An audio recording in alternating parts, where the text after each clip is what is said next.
today's satsang on the topic of Vrittis as signposts to success. Now, this is a topic which can mean several things to several people. So, let's already in the beginning try to invite our masters through this chant, "Oh my Guru, come to me." And let's see how he can come to us, open the portals of understanding within each one of us, through which we can perceive what this topic means to us and see what lies in store for all of us, right? So, and also by doing this chant together, we will obviously already start dissolving some of the vrittis, which is why we are all here.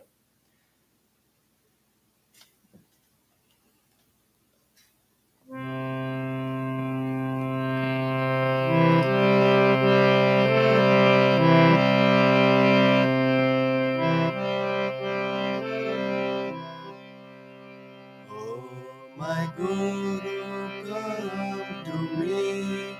Oh, my Guru, come to me. Come to me, oh, come to me. Come to me, oh, come to me. I want only thee. I want only thee. Oh, my Guru, come to me. Come, oh, come to me. Oh, my Guru, come to me. Oh, my Guru, come to me. Come to me, oh, come to me. Come to me, oh, come to me. I want only thee. I want only thee. Oh, my Guru, come to me. Come, oh, come to me. Oh, my Guru, come to me. Oh, my Guru, come to me. Come to me, oh, come to me. Come to me, oh, come to me. I want only thee.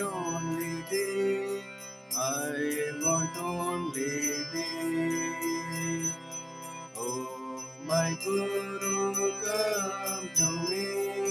Come, oh, come to me. Oh, my Guru, come to me. Oh, my Guru, come to me. Come to me, oh, come to me. Come to me, oh, come to me. I want only thee. I want only thee. Oh, my Guru, come to me. Come, oh, come to me. Oh, my Guru, come to me. Oh, my Guru, come to me. Come to me, oh, come to me. Come to me, oh, come to me. I want only thee. I want only thee. Oh, my Guru, come to me. Come, oh, come to me. Oh, my Guru, come to me. Oh, my Guru, come to me. Come to me, oh, come to me. Come to me, oh, come to me. I want only thee. I want only thee. Oh, my Guru, come to me. Come, oh, come to me. Oh, my Guru, come to me. Come, oh, come to me. My Guru, come to me. Come, oh, come to me. Come, oh, come to me.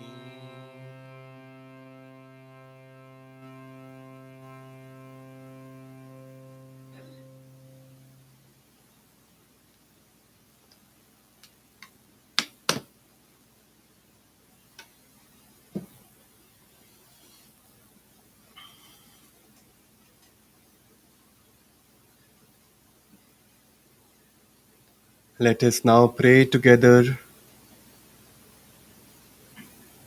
and invite the Masters to be part of this joyful satsang.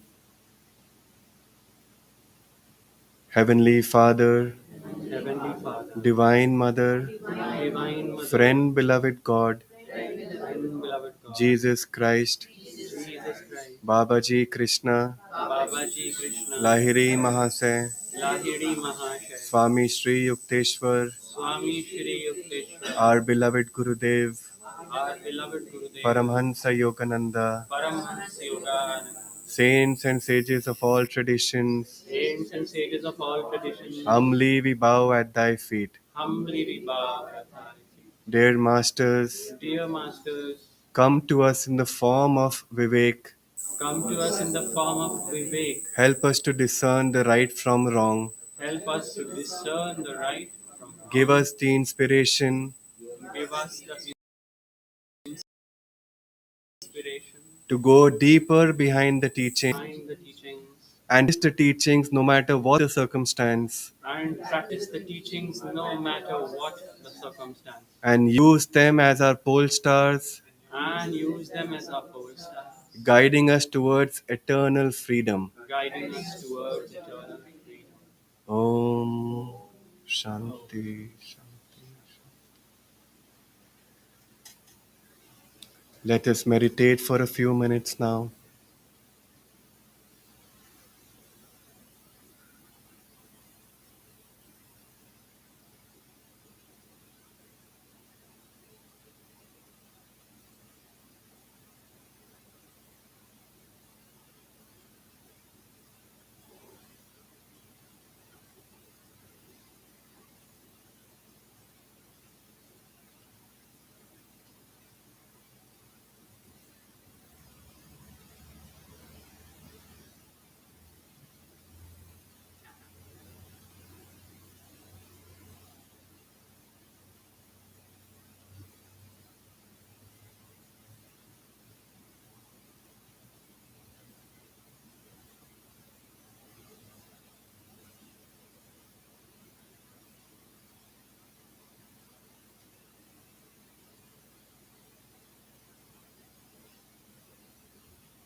Shanti, Shanti, Shanti.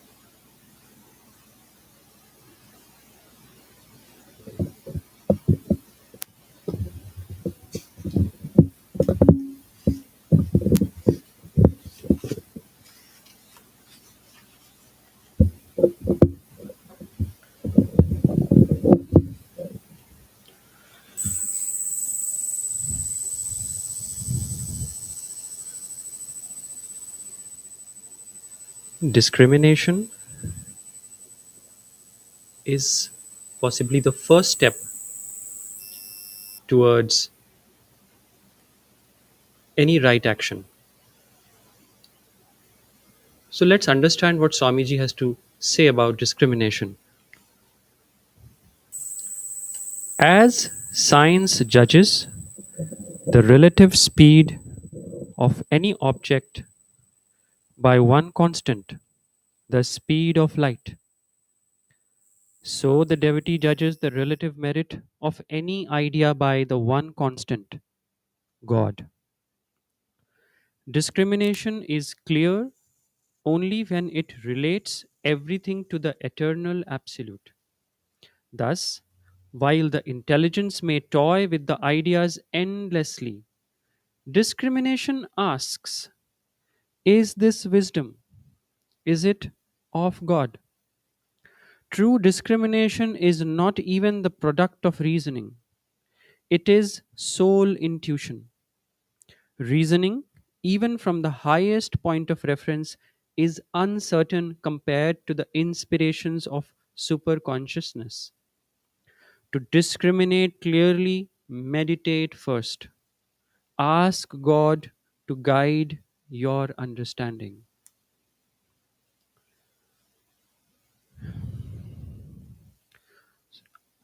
To awaken discrimination in us more strongly, let's affirm together in a loud voice.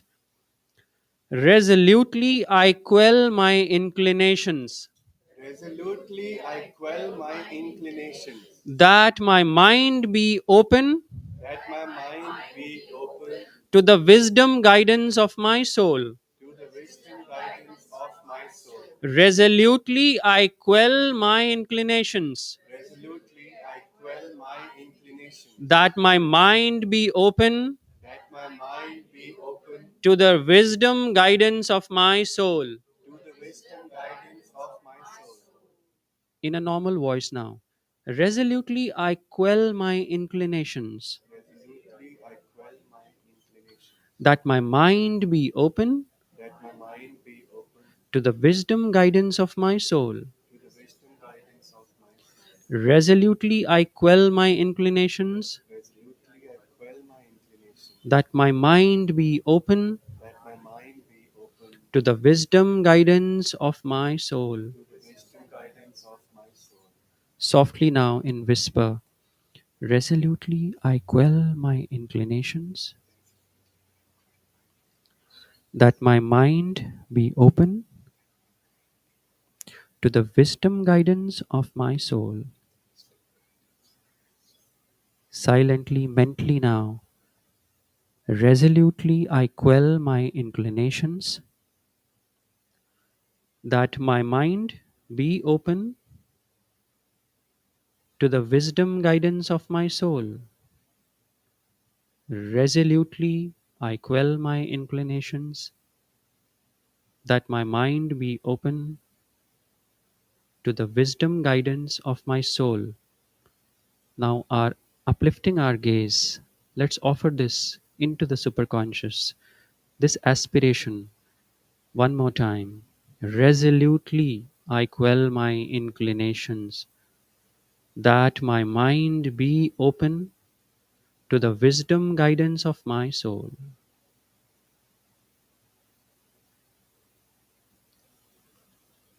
And as we sow this affirmation in the superconscious, let's pray. Guide me, Lord, that in all things I know thy will. For I know that only by thy will are all things led to perfection. Oh,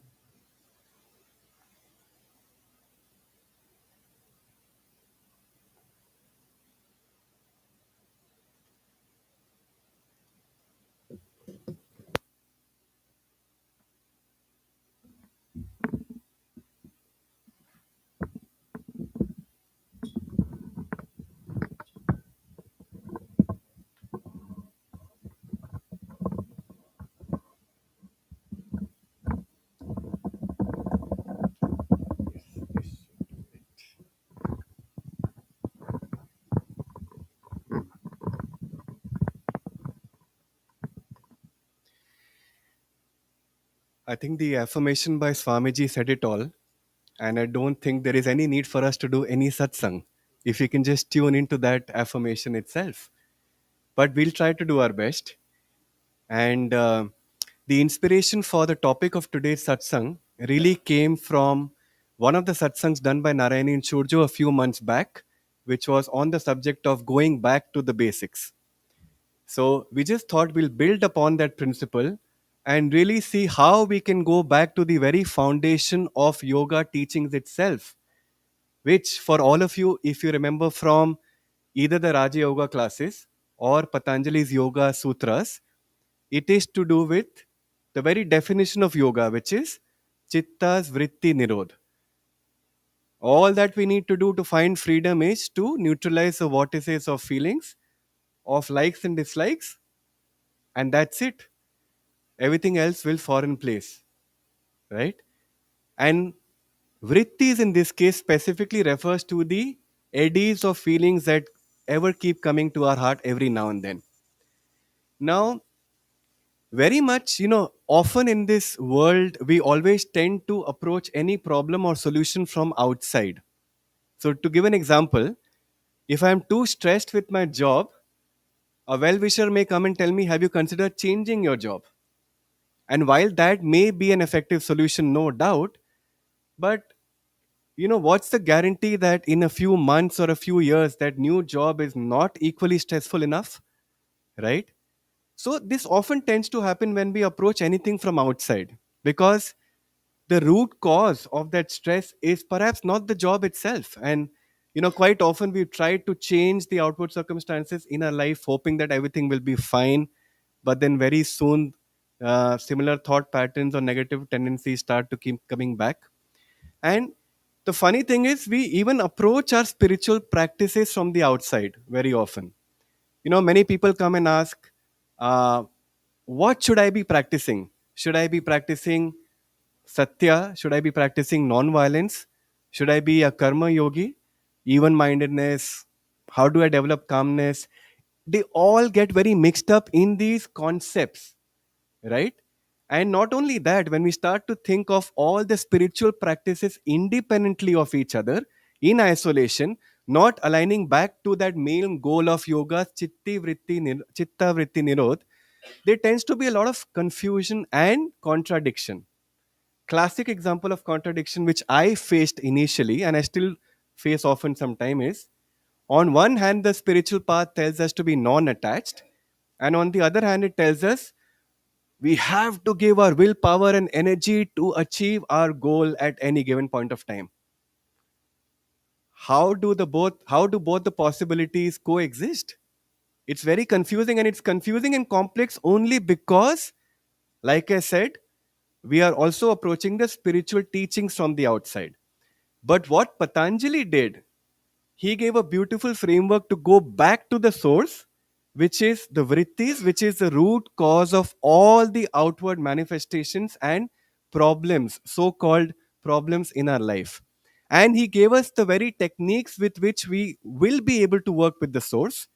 Because if we start to work only with the outward manifestation and outward solutions to every problem, and there are millions of different problems that we all deal with, it will take us several hundred incarnations to be able to make even slight spiritual progress. But if we can go back to the source of the teachings itself, which is to work with our vrittis, everything that springs in any outward form from that will automatically take care of itself.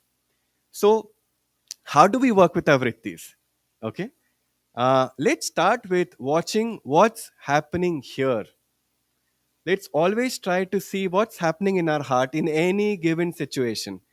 So, for example, you go back home today and your domestic help cooks up a meal which looks very appetizing. You take the first bite and you realize there is no salt, or it's too much of masala in that, or she's made food for so many people when there are only two people in the house, and you know we've given our instructions, please always make the food for two people.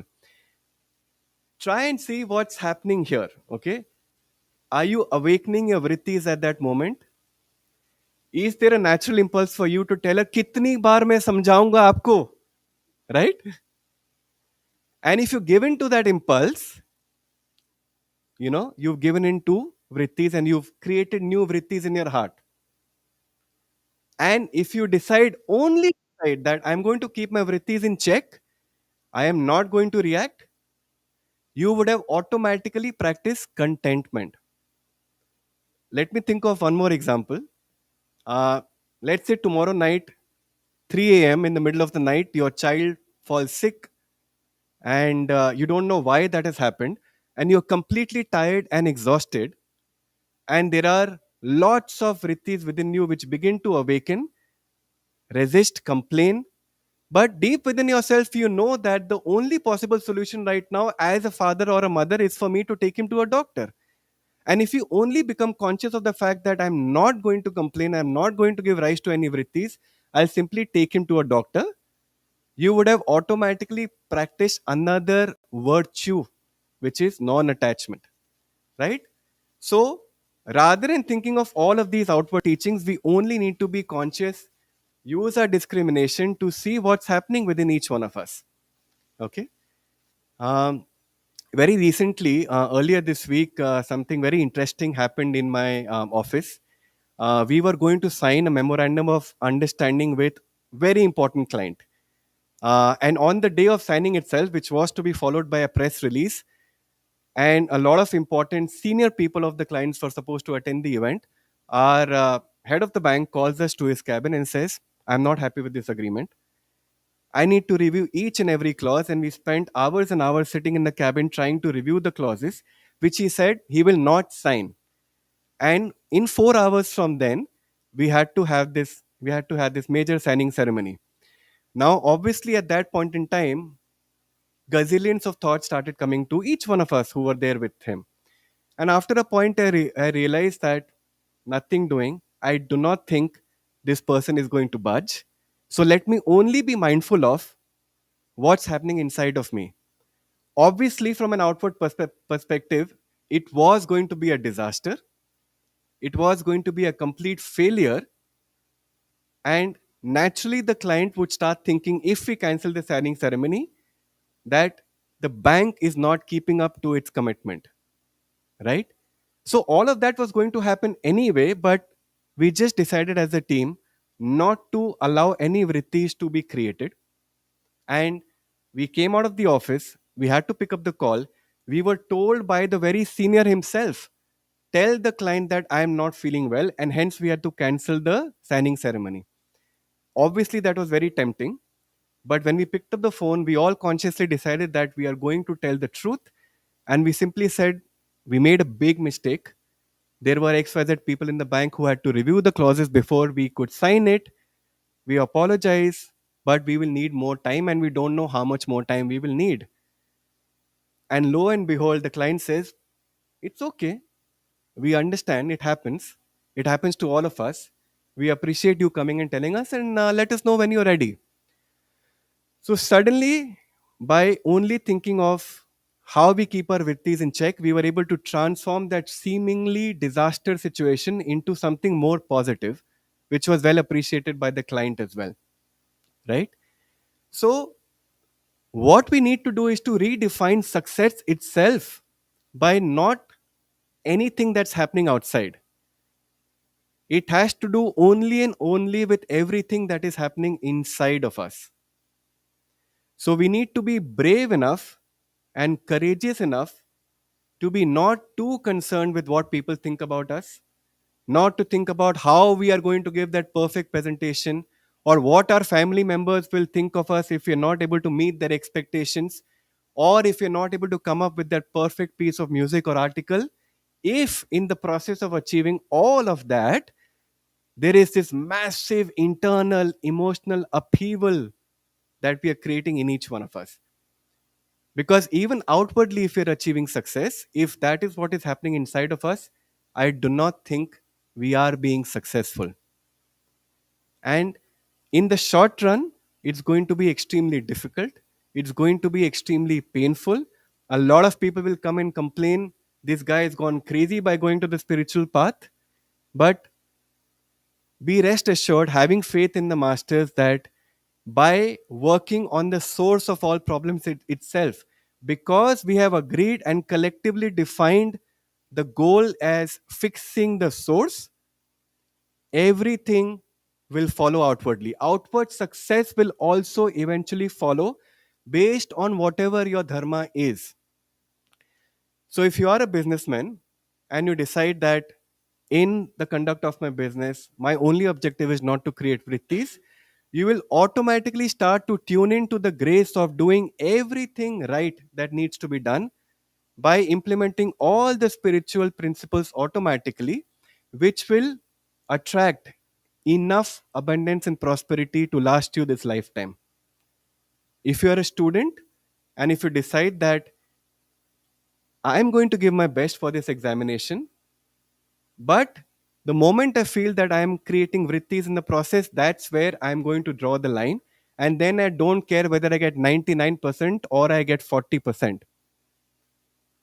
In that moment, the student has practiced true success. And in the long run, we have all seen that students who can approach their examination in this way are far more successful than the others anyway, right? And think of all the tools and techniques that the masters have given us. There is so much available at our disposal to practice keeping our vrittis in check, right? Think about Kriya Yoga. I believe most of us in the room are Kriya Bans already. What are we doing through our Kriyas? We are constantly dissolving all the vrittis which are latent in our subconscious astral spine. By watching our breath, we are always keeping our vrittis in check. And let's not think about finding that perfect place or time that we can sit down to do kriyas. In any given situation, if you see this surge of emotions or waves rising in your heart, practice a few kriyas. Nobody told us that that's not the right thing to do. If possible, go to some other room, watch your breath, see what happens, right? I mean, no matter, no wonder Yogananda ji said that Kriya Yoga is the airplane route to God. And no wonder then that whichever disciple would come to Lahiri Mahasaya with any problem, all that Lahiri Mahasaya would say, practice Kriyas. Because the masters knew that by practicing Kriya, by practicing meditation, you're attacking the problem at the source itself. And nothing ever can go wrong with that. And even if we are not able to practice our techniques, there are so many other promises that the masters have made to us, right? Having the masters told us that do your 25% and the gurus and God will take care of the balance 75%. And how many times in our life have we seen masters taking care of us like that? And yet we do not have faith enough that He will take care of us again. So, what's the need to, you know, give rise to so many vrittis again and again and again constantly? Masters have also told us it is God's show and it is God's world. He will take care of it. We are nothing in this whole drama and dance of shadows and light. This world is a dream. We just need to constantly tune into that, and in any given situation, just make sure that we are keeping our vrittis in check. Think about unconditional and selfless love. What are we doing in that process? We're just creating such a powerful surge of energy that all the emotional likes and dislikes take a back seat. You don't think about that anymore when you love someone selflessly. Now, the idea, obviously, of this satsang is not to go deeper into the techniques or the teachings, but just to encourage each one of us that we can redefine success in this way. Just for the next few weeks or for the next few months, keep reminding yourself that I am going to approach everything in life from the perspective of seeing what's happening inside of me. I'm not really going to care in the beginning in terms of what's really happening outside from a worldly standpoint. And with all the techniques and with the practice of the very foundations of yoga, we will be able to neutralize the vortices of feelings in our heart, and we will be able to reclaim our true place in Satchidananda. Thank you.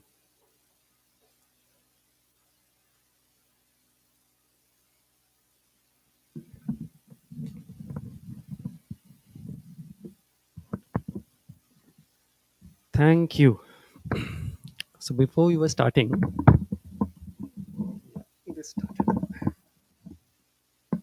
before we were starting, I asked Mitesh, "What are you going to say?"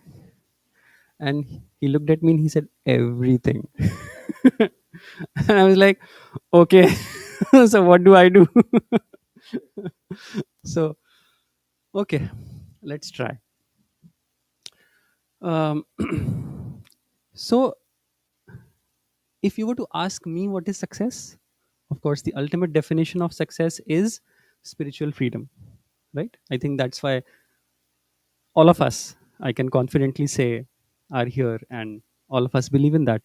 But success in the inner world also means success in the outer world. The two are not divergent.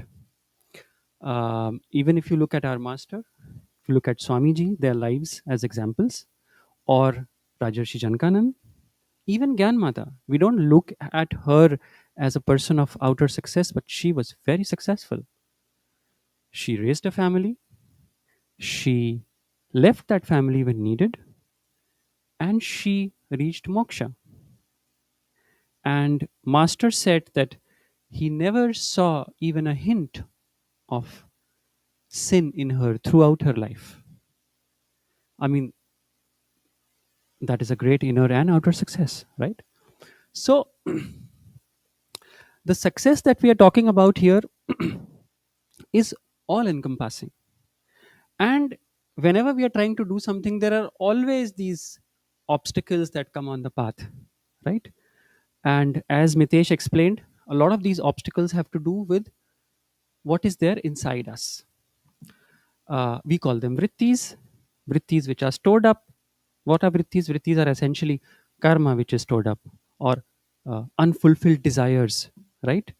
Um, and what they do is they just muddle the whole ecosystem inside. They reclaim the energy. They don't let the energy flow freely towards whatever you're trying to do, or towards freely to any worldly project, or even towards God, right?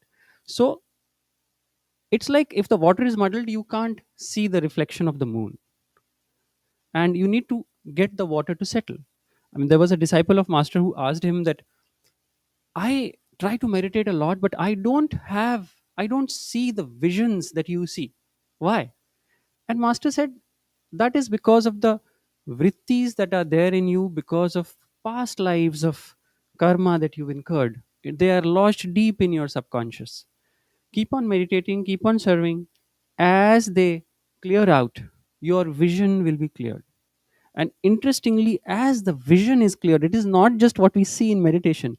The true vision is wisdom, true discrimination. And then as the discrimination starts getting better, then we of course possibly are at a better place, right? And now, how do we do all of this? That's a big question, right? How do we achieve this? He said that path of the goal of yoga is chitta vritti nirodh. No, it's so simple. It's just one single aphorism, but that's the whole idea behind the entire spiritual path. How do you clean it out? And to understand that, I think it is very important to understand the involvement of ego. It is whatever we are doing, if we do it with ego involvement, then a vritti starts getting formed. And why is that? Because in any given situation, there is a right action. In Gita, Shri Krishna has said that you have to act in this world. Even the decision to not act is an action. You've decided. Is that the right action for you at that time? So just not acting is also not running away. You can't run away from action. Even God, who doesn't need to act really, is away. He's Trigunatit.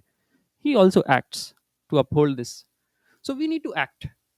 But when ego comes in between, ego is what? Ego is this self limiting, these, we are limited to our self definitions, right?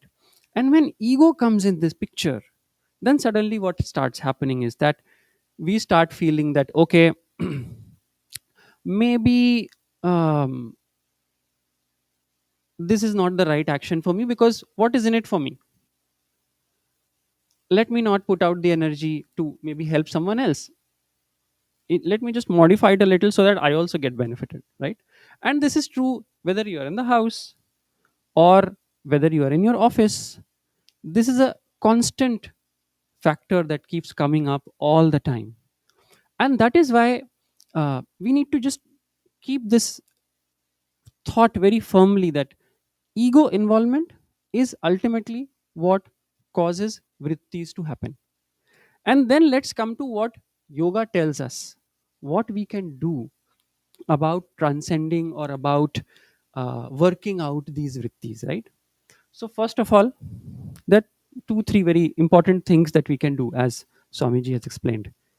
The first thing that we have to do is, again, it sounds very simple, be even minded and cheerful. Right? It's so simple. Mitesh just said, if there's a difficult situation, act rightly. How?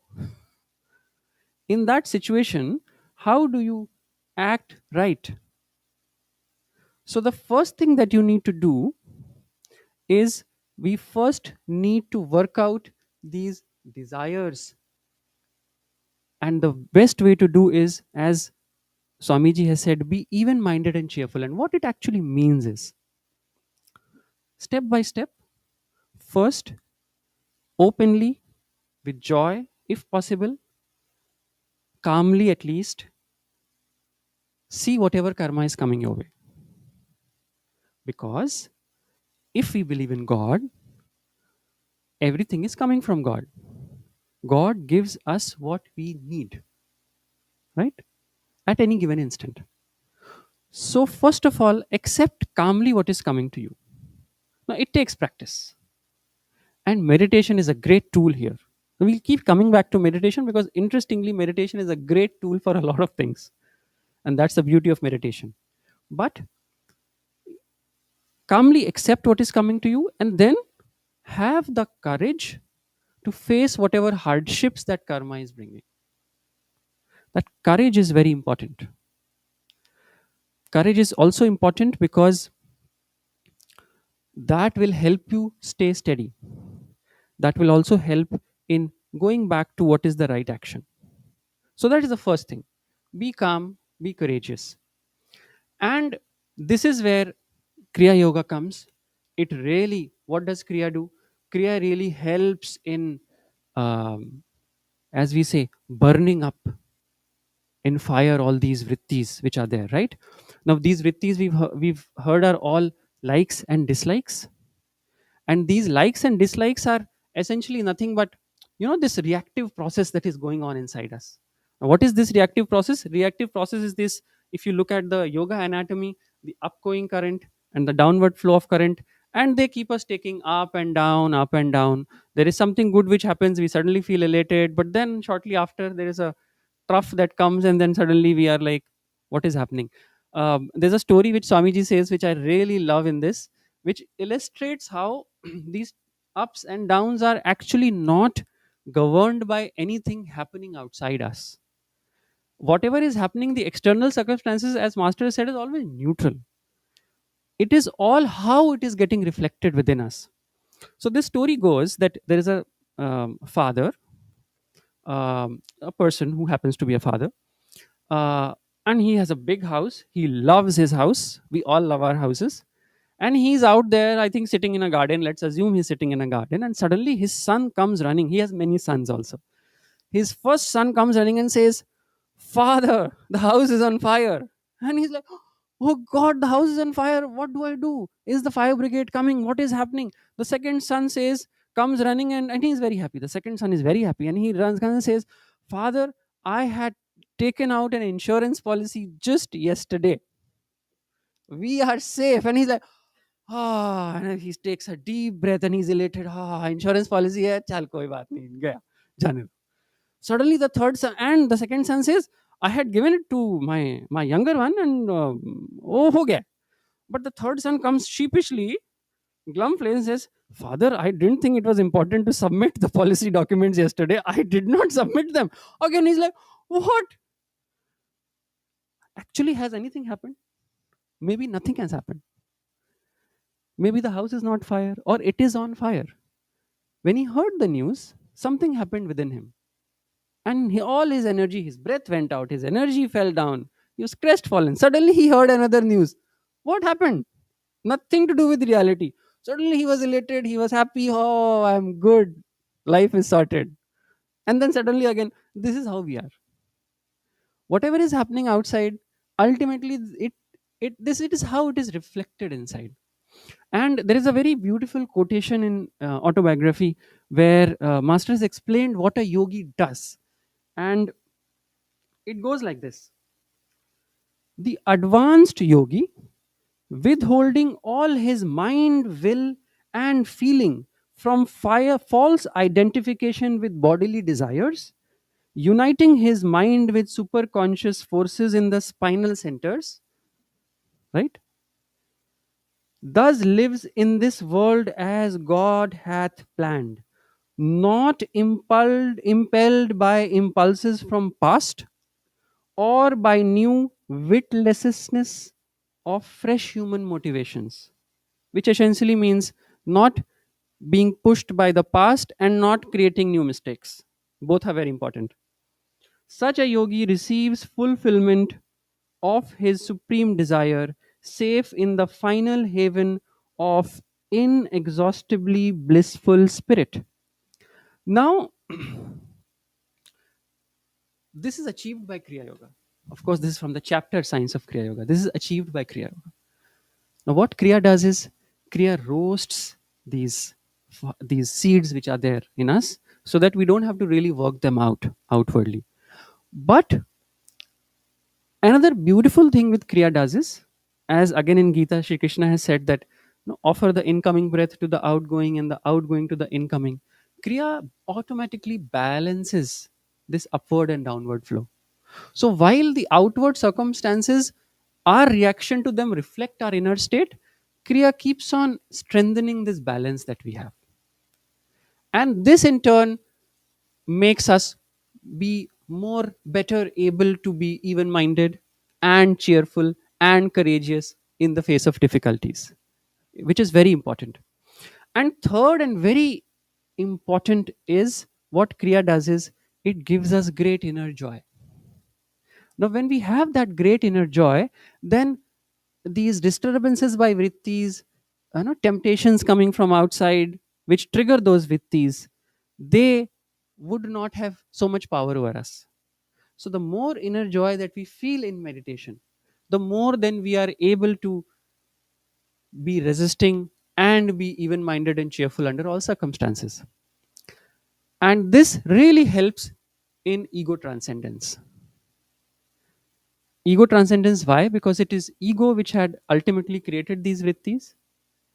And so ego transcendence helps in, first of all, stopping creation of new vrittis and also disconnecting us from whatever is happening.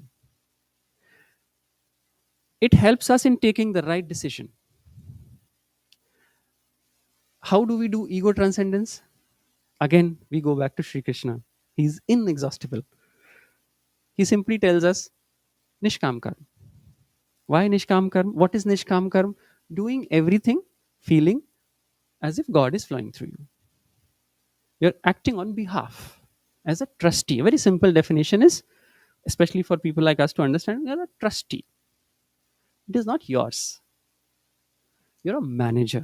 You're managing this life, the life around you. And Nishkam Karm helps us in freeing up our energies, right? Taking us further and further um, to the road of freedom, just general freedom, right? Um, it is very interesting that when we talk of Nishkam Karm, we always think of um we always think of the spiritual path. But Nishkam Karm as is equally, and for us maybe right now even more effective and needed during our worldly activities. Why is that? Simply because when your ego is involved and when you're anxious about something, you're not able to perform that work well. One, because of nervousness, simple. And the second is the vrittis which keep coming up, they keep on distracting us. And if we are doing something without any ego involvement, without thinking what is in it for me, then we are much able to resist the temptation of vrittis. Why vrittis are signposts? Very important to understand. Why vrittis are signposts to success, spiritual or material, is because when we stray, vrittis immediately tell us you're straying. And that is why it is very important to have a very strong awareness of our inner self all the time. Because if we are not centered, then how will we be able to recognize that a vritti is now stirring? Swamiji says it is very important to be an ego detective, right? What is an ego detective? Always be on the watch. What is happening in me, not outside? Am i am am i the little I getting involved anywhere? But being an ego detective goes beyond that. Ego is what? Ego is self definitions, being involved in self definitions, which also means self limitations. Ego detective also means saying I can't do this. We generally don't tune into this. We feel, no, I will not be able to do this. Why? God's power is inexhaustible. Our guru's power is inexhaustible. If we are working in tune with the divine will, trying to make happen what is trying to happen, then you can. And getting over this limitation is very important. It is one of the meannesses of the heart. We need to get over this limitation. And also very important, we've talked about this. What is in it for me? Where am I figuring in all this? And office project is going on, and without instead of working full steam and trying to make it a success, you keep on thinking, how can I tweak it that I shine more? You know, it just doesn't work, especially um, in not in the short term, because people see through, not in the medium term, because it does affect the project, certainly not in the long term. It reflects very badly on you. Even in worldly terms, it reflects badly on your image, or whatever you may call it. In When you look at Sadhu Beware, the book of Swamiji, there's great pointers Master has given, Swamiji has given, on how to be an ego detective. I would invite all of us to go back and read that book. I think when if you ask Devarshiji which are the three most important books to read for Kriya Yogis, autobiography, Essence of Bhagavad Gita, Sadhu Beware. Sadhu Beware is the third book. And again, so let's be, but we can't do all of this successfully if you are not centered, if you're not in tune. For that, again, going back to Swamiji, what is the best way of doing is, and it is not something we do only in meditation. So there has to be a practical tool. What is the practical tool, especially for Kriya Yogis? It is not watching our thoughts all the time. It is, if possible, stay with the currents in the spine. Stay with your inner energy. What it does, it keeps you in the present moment. If some of you have heard of Eckhart Tolle, he keeps on talking about, you know, uh, the importance of now, right? And the most important tool even he shares is that be with your inner energy. And some long back when I had heard that, I was like, wow, this is our teaching. So it's not different. So stay with the currents in the spine. They will help us be an ego detective in knowing when a vritti is getting triggered. Immediately course correct. Watch the feeling of the heart, Swamiji says. Dharma is what helps us. Any action is a dharmic action if it helps us be more free inwardly, lighter. Simple definition of dharma. People generally, we think dharma is very difficult to discern. This is simple definition of dharma. Moment by moment, what will make me lighter? It may not necessarily be what we may like. The right path is more often than not difficult, especially in the short term. But eventually it gives great freedom. And as we do this, the more we do this, the more we start, instead of being affected by outer circumstances, we start changing. We become an agent of change. Masters start flowing through us. God starts flowing through us more. Um, some of us read Hanuman Chalisa, right? I recite it every morning. So there, when Hanumanji goes to Sita ji, and then she gives him a blessing. In Hanuman Chalisa, that blessing is that अष्ट सिद्धि नव निधि के दाता असबर दीन जानकी माता राम रसायन तुमरे पासा सदा रहो रघुपति के दासा. Now, so first is, I always think about this. He had Asht Siddhis earlier. What has he got now? Because of his self effort and self offering, now he has reached a place where he's received the blessing of the Prakriti herself, that you will stay with God now forever. And God will flow through you as blessings, that now you have the power to bestow those siddhis to others, bestow those blessings to others. It is quite different from just keeping things to yourself. So that self effort is required. You can't just sit and do this. And that is where be centered in the spine, keep offering, be an ego detective.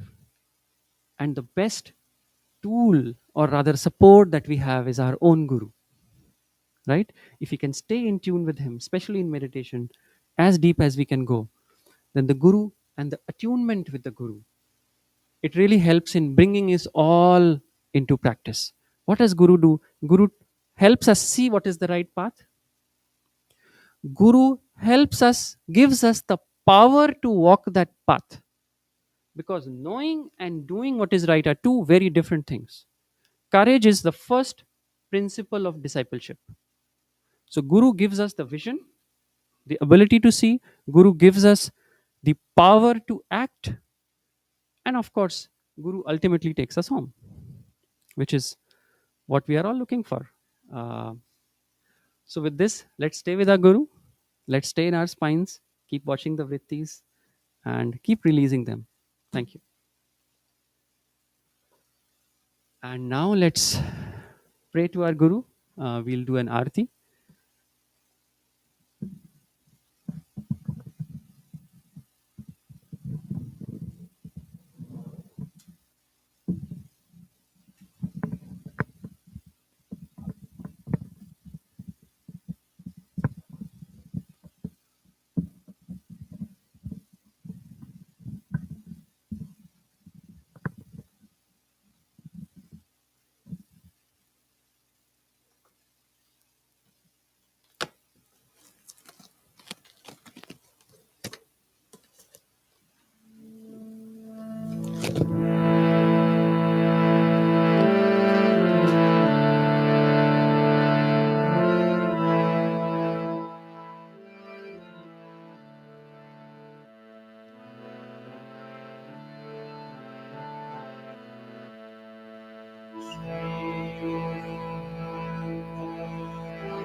Let us now express gratitude to our masters who've been with us today, who've been with us all throughout. It's only us that need to open our heart and feel their presence. So let's continue to channel in their blessings, their love for each one of us, and as much as possible allow us to be used as instruments for sharing those blessings with all our Guru Bhais, with all our friends and families, and with all those situations and countries in the world which are going through strife and conflict. Because it's only peace and love which is the solution. So let's now rub our hands together, feeling the warmth in between the palms, using the palms to transmit what we have received today.